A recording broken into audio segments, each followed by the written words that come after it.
Haleluya, salam kemenangan iman. Jumpa kembali dengan saya di hari yang diberkati ini. Kali ini saya mau tanggapi sebuah rekaman video bagaimana seorang pemimpin agama di luar Kristen punya sudut pandang tersendiri tentang Isa atau Yesus. Kita saksikan dulu rekaman videonya.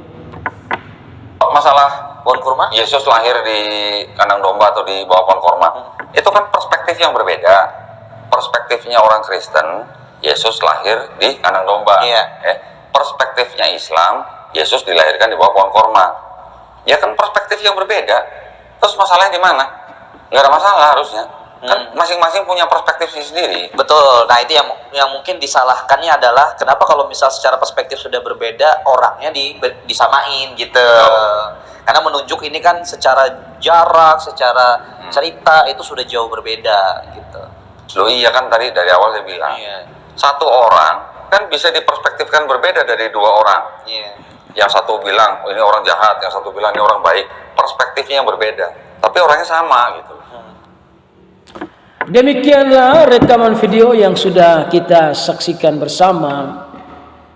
Bagaimana penjelasan dari seorang yang bernama Donny Tan.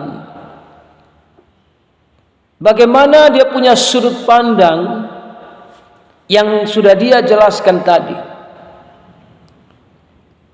Namun kita harus tahu, ada cerita yang jelas, ada cerita yang tidak jelas.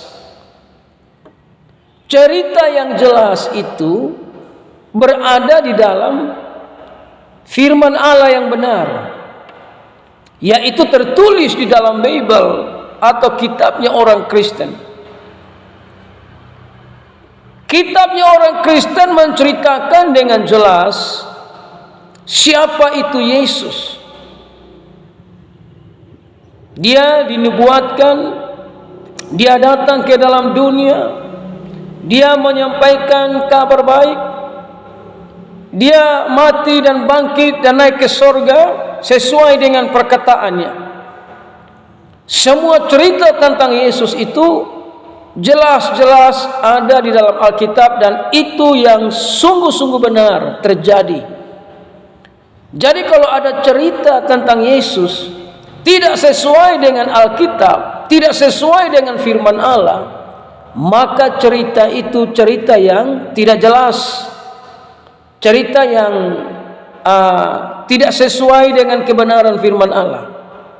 Dan kalau cerita yang tidak sesuai dengan kebenaran firman Allah, cerita itu menyesatkan banyak orang.